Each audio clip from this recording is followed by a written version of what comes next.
My first audition of my first pilot season was for Spencer Hastings. Pretty Little Liars is the most talked about show on Twitter. Pretty Little Liars. I went into the audition being like, I'm not the girl for this. I knew Spencer was the all-American girl, blonde-haired, blue-eyed. I'm not what the books say. And then I remember getting the call and they were like, you got the role. And I said, no, that's a mistake. All of the scenes that were to me the hardest were when we had to be the Pretty Little Liars. All the photo shoots and the interviews where it was like I was just looking at my castmates and I was like, I get you guys in this world. You guys all look like you stepped off the cover of 17 magazine. And I didn't understand where I fit into it. I always felt like I was wrong. What is up, guys? Welcome back to Post Run High. I am so excited for today's episode because we're here with Troian Bellisario, aka to my 12 to 13-year-old self, Spencer Hastings from Pretty Little Liars. I'm just so excited to be sitting down with you today. I'm so excited to be talking to you too. We're currently in Troian's house. We're in her beautiful living room. And last night, as I was prepping for this interview, I stumbled upon your Architectural Digest oh my gosh video. Thank you. It's very cozy, as you can see, and I really appreciate you guys making the trip. How was the walk for you? It was great. We had a lot, you were kind enough to let me bring Bea, my dog. She had some moments. She found a friend. They had a moment, but it was a great walk. I love walking in LA. I mean, there's a song like Nobody Walks in LA, but I do. Yeah, no, it's so nice. And it's so nice being in a sidewalk community where you can. I loved finding out on our walk that you are an avid runner. Yes. When did you get into running and how did you get into running? Growing up, it was just like my father would go out and go on these like epically long runs. When we lived in New York, he would run all the way around Central Park. He was the one who started me running because my dad would go out. We grew up in Laurel Canyon. And particularly Fryman. And so there's this really wonderful park, Fryman Canyon, and there's this great running trail. And my dad would go out and run it every morning. When I wanted to be with my dad, I had to start running. So I remember being like, I can run, I can keep up with you, Dad, who's been like a lifetime runner.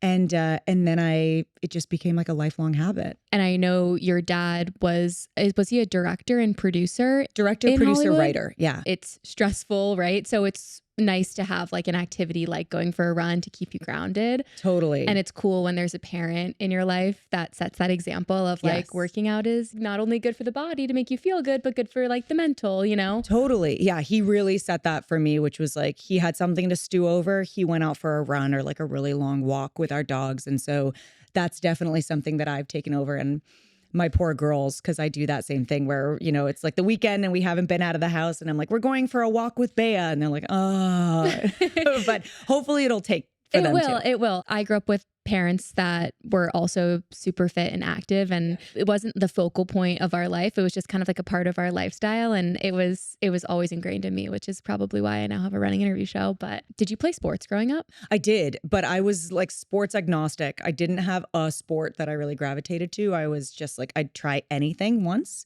I played everything. I was even on my middle school football team. I was the only girl on the football team. And then it kind of was a bit of a bummer because when we got into high school, obviously it was tackle football.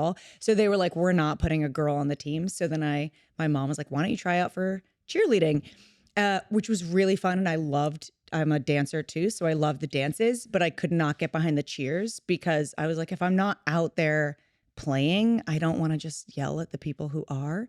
But I love sports, dance, running, all of it. What about you? I played sports growing up. Same thing. Like so many different sports. I definitely took to, on the East Coast, lacrosse is really big. I am hugely interested in lacrosse. Really? Yes. Well, because it was sort of let go of in the early parts of the show, but originally Spencer Hastings was a lacrosse player. And so in like the first episodes, I had a lacrosse coach and I was like doing practice on, and then slowly our lives got taken over by being stalked. And I guess the girls didn't have time for extracurricular activities. But it was one of those hilarious moments where they were like, do you have any experience with lacrosse? And I was like, no, I'm a West Coast kid. Like, I have no idea what you're talking about right now. Did you have to learn how to like throw and catch and pick up ground balls for the show? Totally. Yeah. Love that. Was there one actor in the show that was a swimmer? Or Emily. Shay. Okay. Shay Mitchell was a swimmer. And Shay is also an incredibly athletic person. And so I remember we had to do some She would swim, she would train. And then we had like one episode where we all went out to like a swim meet of hers. It was really cool to get to watch her because she'd been like training for a while and like getting the form down. So it was awesome. It's like you're cheering on your friend in front of and behind the camera. Was acting more the focal point in your teens? And then when you got to college, when did you kind of start prioritizing acting and saying to yourself, okay, this is what I want to do? So because I was fortunate enough to grow up in the industry. Both my parents are writer, producers, directors. I was on a lot of sets. And it was kind of just the family business, but it was also, to me, I was like, oh, that's a business. You know, if I want to be involved in acting as a hobby, I need to get into theater. I need to, do acting classes. So I really wanted to do that. But my parents also were very into me preparing for, what if you don't want to go into this? Like, you need to be well-rounded. So my academic career, all the way through high school was very, very focused on classes and studying. And then when I got to school, college, my parents were like, we don't care what you study, but you have to go to college. And I was like, cool. Can I study acting finally? And they were like, yeah, okay. So then, like you said, college became totally theater. I felt like I'd been waiting my whole life to do that. And so it was really wonderful to just be in a course that was totally, conservatory style training. And I was just doing plays all day long. It is so cool to grow up with parents in the industry and then take kind of after them. Because I feel like it's not always that kids will take after their parents that are in the industry. So it's cool knowing that you were like, no, I actually really like this acting thing. And let's give it a go. What was the audition process like when you auditioned for Pretty Little Liars? So I had just graduated college. And like I'd said, television to me was kind of my parents' space. And as I had described it to them, they were incredibly supportive from the jump, but they were also like, look, when you come to our sets, you're seeing the 0.01% of actors who are on here. It has nothing to do with talent. It is right time, right place, and you've got talent and you're right for the role. Like, it's everything. So I thought of theater as my space that I could carve out. So my plan was to move to New York because I grew up in LA. So I was like, okay, cool. So after college, I'm going to go do theater in New York, and like TV will be over here. So I thought I was going to move to New York to do theater.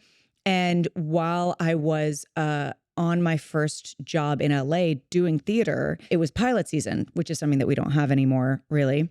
My boyfriend at the time, who's from New York, was like, let's just do one pilot season. Like, so we have the experience before we go to New York. So my first audition of my first pilot season was for Spencer Hastings. Oh, wow. So you auditioned for Spencer? Yes, I did not have any other auditions. And so it was like, I went into the audition being like, I'm not the girl for this. Because I knew from the little bit that I knew about the books, I knew Spencer was the all-American girl. In the book, she's blonde-haired, blue-eyed. She's the lacrosse player. She's the valedictorian. So I connected a lot to her as far as like sports, academics, perfectionist. But I was like, I'm not what the books say. So I just went in and I did my take on it. And Marlene has very famously told me that when I walked into the room, she was like, I completely wrote you off. You were totally wrong. And then you did the scene and I thought, that's Spencer. Wow. It was so bizarre. She was just like, oh, that's wild that I just completely thought this person is totally wrong. And then you came in and it was just like, in my mind, you were Spencer. So I then, went to the callback and then you do the test and you do the network test and it's like so many different things. But again, it was always under the guise of like, I'm not this girl. I'm not like I didn't think I was TV. I thought I was just like, that's my parents' world. I'm not going to be in it. I'm going to go to New York. And then I remember getting the call and they were like, you got the role. And I said, no, that's a mistake. Wait, I literally have chills because it's because I was going to ask you, when you first got the part, did you see yourself in the role? And it's cool knowing though that some of her characteristics, Spencer's characteristics, you did see, but I didn't realize that in the books she was a blonde and and I like, it's funny because when we were shooting the pilot, I was looking, we didn't have like social media really back then, but there were online comment boards, and the comment boards were insane because everybody was just like, you cast this girl. Speaking about me, they were like, she's so wrong. She can't be Spencer. Actually, Hannah's character was brown I haired, was gonna brown say. eyes. Yeah. So they were like, Ashley Benson's wrong. You got to switch them. And it was like really brutal and kind of affirming everything that I already thought, which was like, somehow these people who are making this show have made a horrible mistake. And like, after I do this job, they're going to see.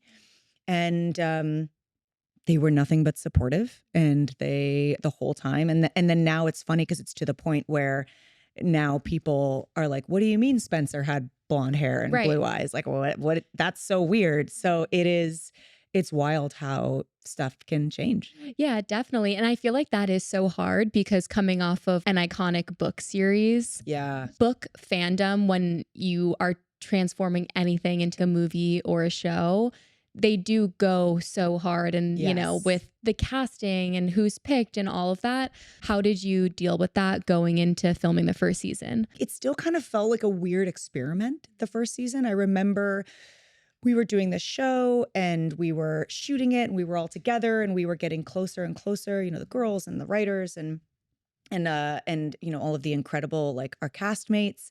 And then the show came out and we were just kind of locked away on a studio stage in Burbank.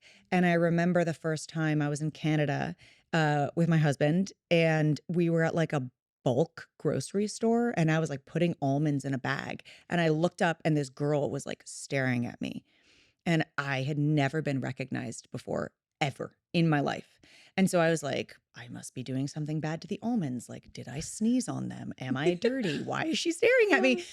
And she was just like, you're Spencer.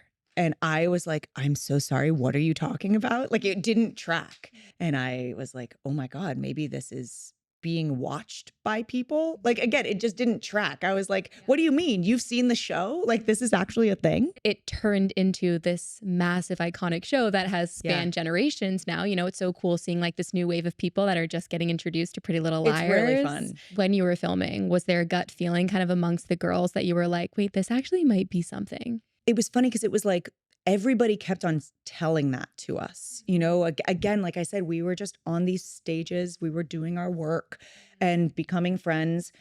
But every step of the way, it was incredibly easy. It was one of those things where it was like, we shot the pilot not knowing if we were going to get picked up. And then all of a sudden it was like, you're getting picked up, you're doing a first season.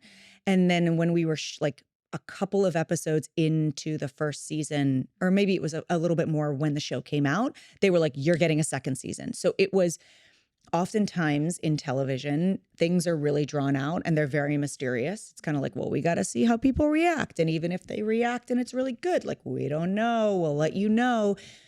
Every step of the way with PLL, it felt like everybody making it was very much like, we did something. We did something that's really going to last. And it kept on like snowballing very quickly. Was there any really challenging scene that you had to shoot that you remember being like, how am I going to do this? I'm sure you could talk to any of the girls on the show and they might have the same answer. But I always felt, like I said from the very beginning, like I was wrong. And so I felt like, oh, I totally get why Lucy Hale is here. Like, I've seen her on a TV show. I've seen Ashley Benson. Shay Mitchell is just like gorgeous. She walks into a room and it's like ridiculous. You know, she takes the air out of it. And so I was like, oh, those girls make sense. And then, But so are you. but I didn't feel that way. You had imposter syndrome. Totally. And I have it for everything in my life. I mean, it's like I'm still experiencing it on the show On Call that I'm on, which like we'll get to. Like, I still have imposter syndrome. Every time somebody who's a creative comes up to me on that set, I'm like, you're going to fire me, right? Like, did you figure it out? Did I not fool you? But so it was all of the scenes that were to me the hardest were when we had to be like the Pretty Little Liars. You know what I mean? Like all the photo shoots and the interviews where it was like I was just looking at my castmates and I was like, I get you guys in this world. You guys all look like you stepped off the cover of 17 magazine. And I didn't understand where I fit into it. And so that was really interesting because then in playing Spencer, there's a lot of Spencer's insecurities and imposter syndrome as kind of being like, you know, she doesn't fit into her family and she's constantly trying to, you know, fit in to the girls in a weird way. And so those really tracked for me. You know, I really understood that. And it's been really cool because I feel like every time I talk to a fan and they are very sweet and they're like, I really identified with Spencer, that's kind of what they bring up, that they're like, I feel like, you know, I have imposter syndrome or I have a perfectionism and I, you know, I have this drive to be something or get somewhere that I don't feel like I'm there. So yeah, I'd say that was like the parts where I felt the most, that were the most challenging, was where I had to be like, I'm a pretty little liar and that's totally fine with me. Like I belong here. It's hard to see yourself in the light that you are, you know? And if you talk to Shay, she probably felt the same way. Or if you talk to Lucy, like I'm sure it was a similar experience with every single girl and Hannah. But imposter syndrome is so real. So many people that I interview talk about it. How do you deal with imposter syndrome when you are casted for these big roles and you're like, well, I am here. Yes. And this is me. And you have to do a job. Yeah. I think so much of it's that like fake it till you make it kind of thing with no guarantee that you will ever make it. You know, but it's the feel the fear and do it anyways. As I've gotten older, I just understand that feeling like I'm not supposed to be in a place is just the way my brain works. And it might be a defense mechanism, or it might be a way that like I've taught myself to think so that I can be really prepared for situations. But whatever it is, it's just the way my neurological pathways work. It's just like, I'm going to tell myself, you don't belong here, so you have to work X times harder to fit in. And that's, you know, as long as hopefully the catch up is getting faster and faster as I grow older and it's not weighing me down, that's the win for me. It's such a relatable experience. And I feel like so many people deal with this. Nobody is the perfect fit for anything. Everybody's like has to work hard to get a certain way, you know, and it's like imposter syndrome. Sometimes you feel like, well, there's all these other people that are better than me. But at the same time, it's like all of those people feel the same way. They do. It's important to just kind of rise up to the challenge and attack it head on. Yeah. And that's all you can do.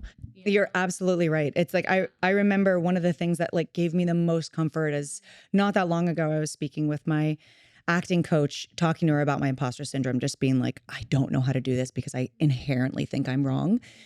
And she works with a lot of really successful actors. And she was working with somebody who won an Academy Award. And she was like, I want to tell you that on that job, I got this same call from them. Everybody experiences this. And really what we as human beings reward people for is when they step into who they are. You know, we love the idiosyncrasies. We love the weird things that you think like you're growing up and your ears are too big, you know, and then all of a sudden you're out in the world and you find out like, actually, that's my favorite part of you. Yes. You know, it's and so it's true. It's when you stop trying to hide your ears, you know, that like all of a sudden people are like, I love you. I love that you're you. And that's so cool. And you inspire me to be more me. How do you feel like Pretty Little Liars transformed you and set you up for success in your other roles? In the specific industry that we work in entertainment, the people want to categorize you. And they want to put you in these little boxes because that's easier for them to understand, right? Everybody's dealing with their own things and they're moving so fast through life. And so particularly, I think with casting, when I came off of PLL, a lot of people were like, great, she's a teen, you know, she's a teen actress. But the weird thing was when I ended PLL, I was 30 and I was getting married and then I started having kids. And so a lot of what I came up against was like, I was kind of getting these auditions for really early 20s or like very young feeling girls. And I was like, okay, I still mentally feel like I'm 17, but I know physically I'm not. And so how I'm going to have to start proving myself, start proving to people that I'm in a different part of my life. It was really interesting when I got on call this most recent show. Again, like I said, I felt the whole time, I was like, they're making a mistake. I'm never going to get this job. But I related to things in her that were, you know, woman in a male dominated industry, somebody who's leading with intelligence, not necessarily appearance, and somebody who has a lot of maternal feelings. She's not a mother, but like at this point in my life, I am. And so I felt really good stepping into those roles and saying, now I can show this side of myself and people might be ready to see it.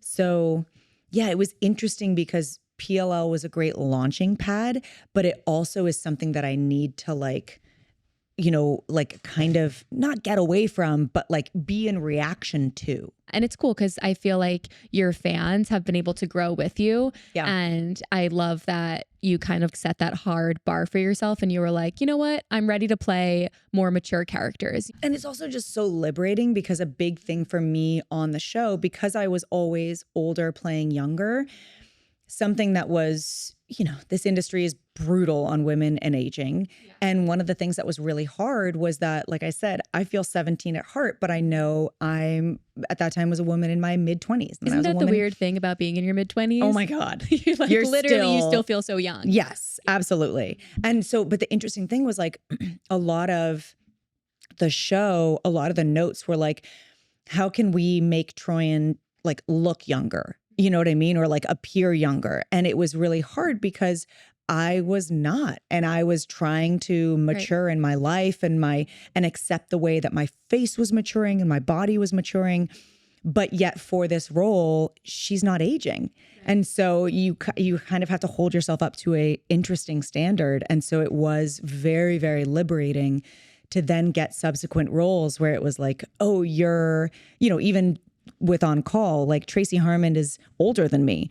And so it was so liberating to be like, oh my gosh, I don't have to pretend to be younger. You know, it was lovely. And I want to talk about On Call for a second because is it true that you trained like a real police officer? Like you shadowed police officers? We did shadow police officers. Okay. I wish we could say that we went through training, but that takes months. Yeah. And it was really wild because we actually Brandon and I were cast and then we were shooting 2.5 weeks later. So it was a trial by fire and it was cool. And I don't think I'm speaking out of turn. He said this, but it's like, with Diaz's character, it's his first day on the job. So he's learned these things, but they don't have to be innate.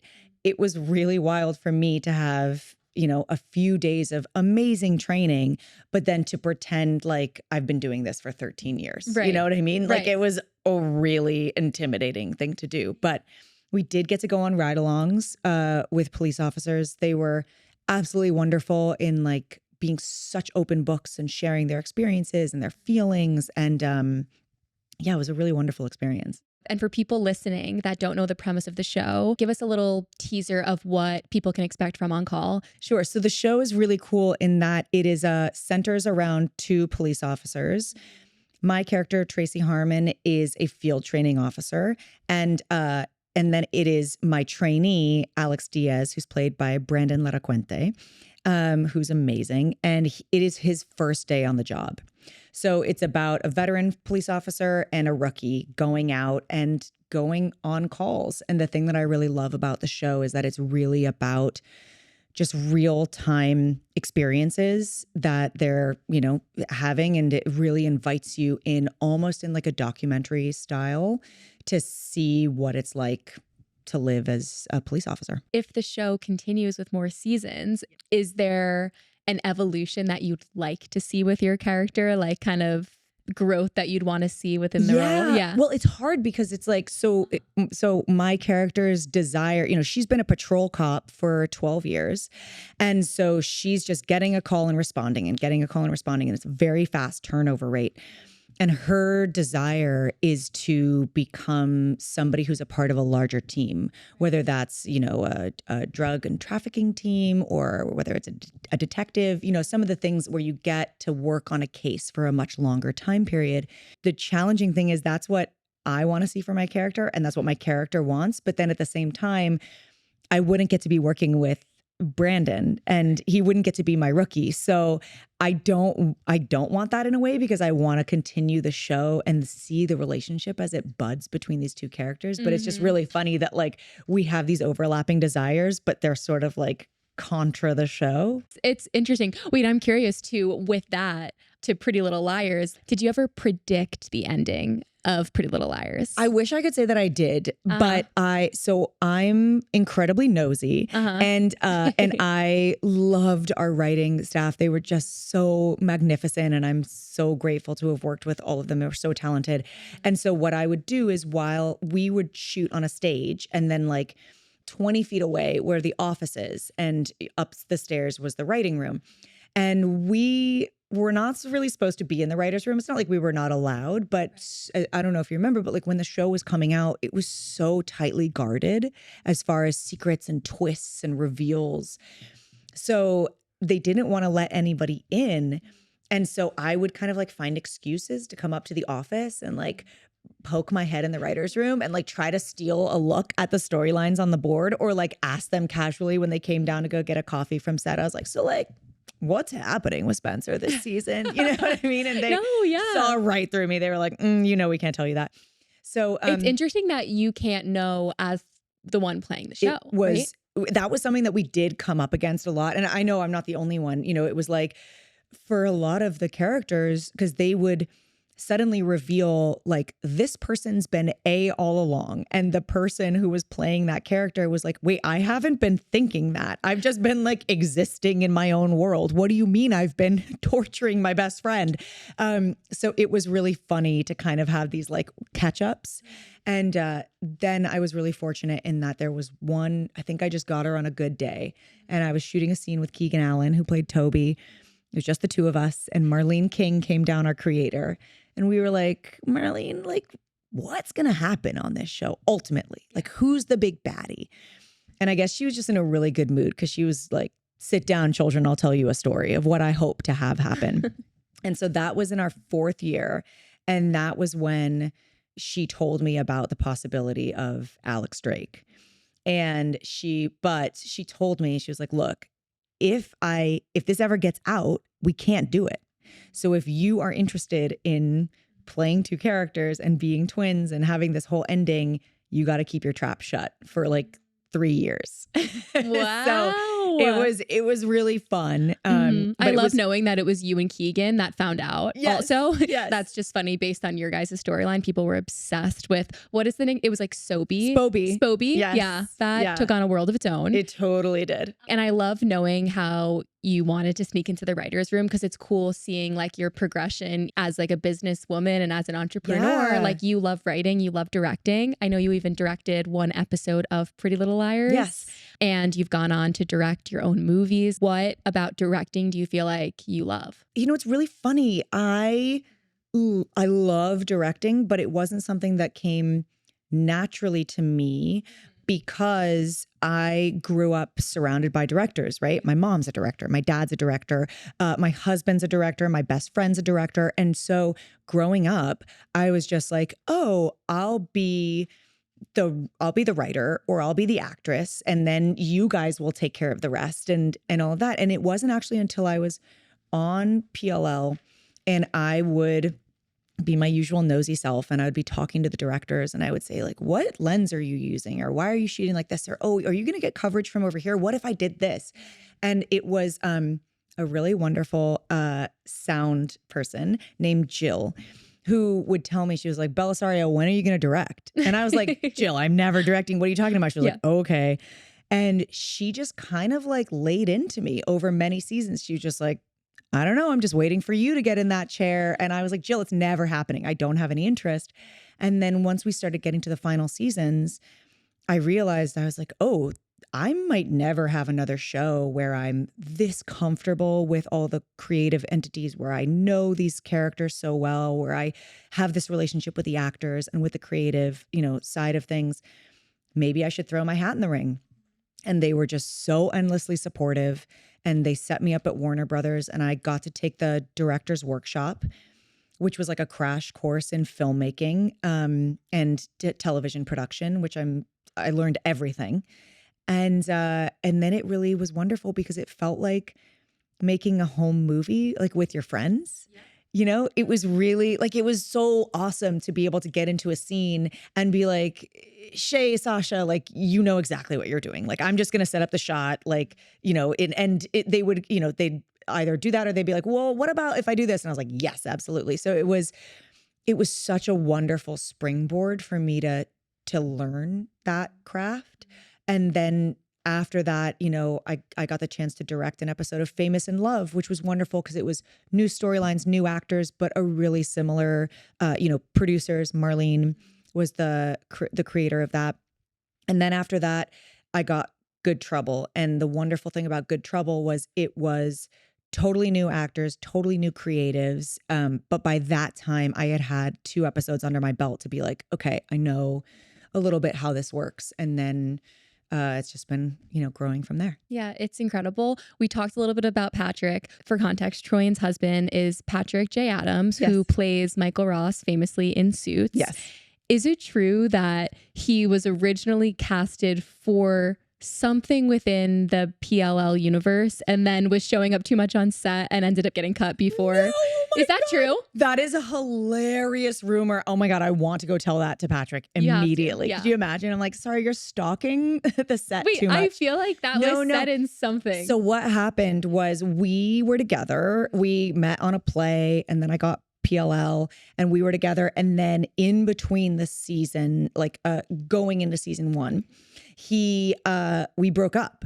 It like immediately the day after we break up, he gets an audition for a role on my show. Okay. He's obviously an incredible actor and he knew our amazing casting directors, Bonnie Zane and Gail Pillsbury. And so he went in, knocked it out of the park and then told them, he was like, I really want this role. And they were like, oh, okay, like, oh, okay, sure. And so then he got the role and then he called me and he was like, hey, I'm going to be on your show. So we should probably like talk because I don't want it to be weird when we're on set together.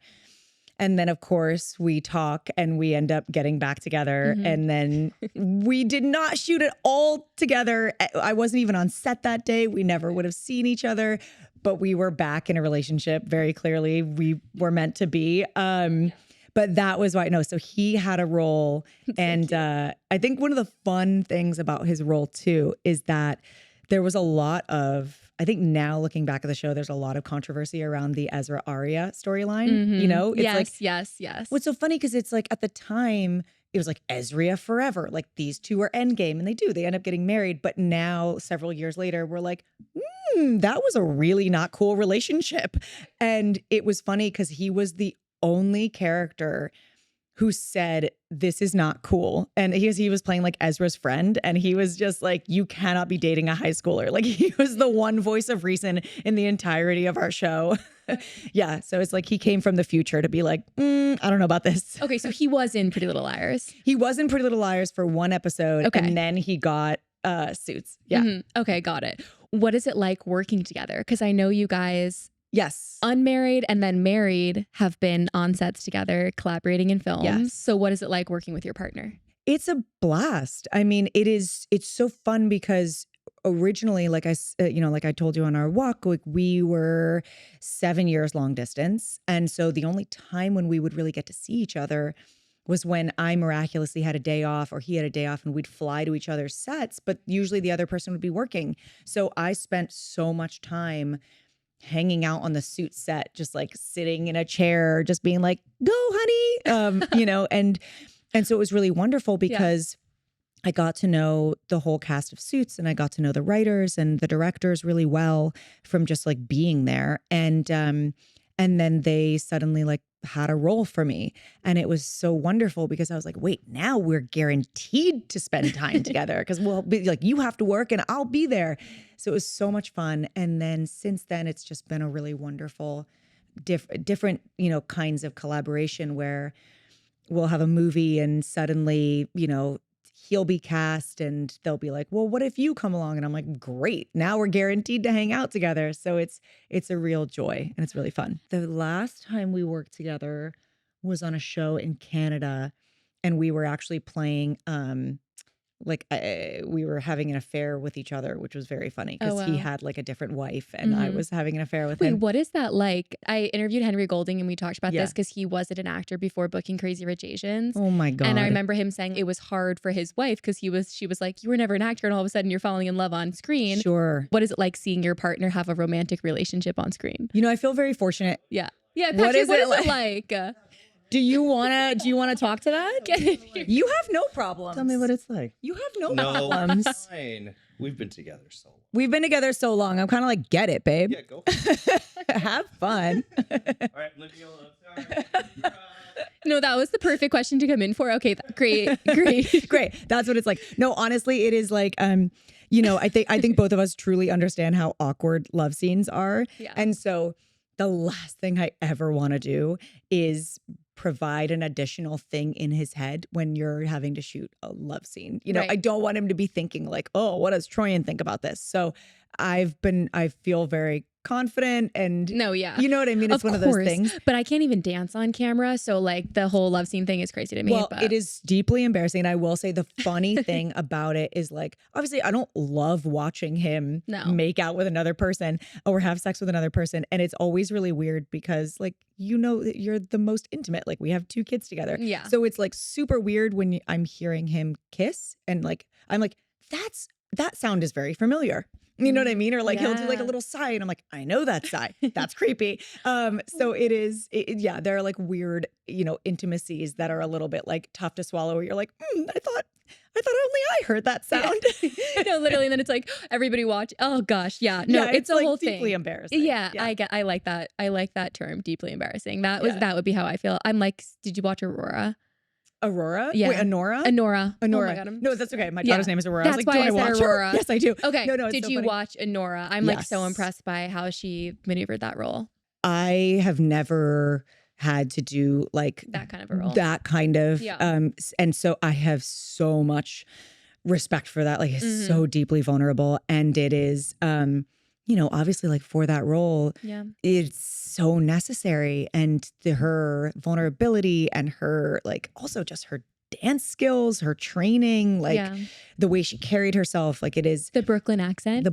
was insane. Learning Russian, like it's so clear why she won the Academy Award for Best Actress. Like it's, you know, but it's really amazing to get to see a character and get to see somebody, because I don't know Mikey personally, but it would be so interesting to meet her and see who she is outside of that character, because I bet she's a totally different person. We have been filming for so long. Yeah. So I feel like Spencer and I could talk forever. Yes. We talked about this a little bit before, but Spencer's a Scorpio and I'm a Cancer, and they're like the most compatible signs. So I really feel like we could talk forever. I know, seriously. But let's wrap up. What do you have coming up that you're excited about, that you want us to be on the lookout for? Oh my gosh. Well, if you haven't seen On Call on Amazon, please watch it. Please. It's so much fun and we had so much fun making it. And so we're really looking forward to, fingers crossed, to season 2 and getting back into work, because I love all of those people and I love the opportunity. It was just such a different world to film in. And then what do I have coming up? Like you said, I'm a writer, so I'm just constantly writing and trying to create my own things. And so I can't wait to hopefully have some good news in that sphere as well. And yeah, that's it. I love it so much. Well, thank you so much Thank you for being so with much. me. Thanks for coming to my house. I really appreciate it.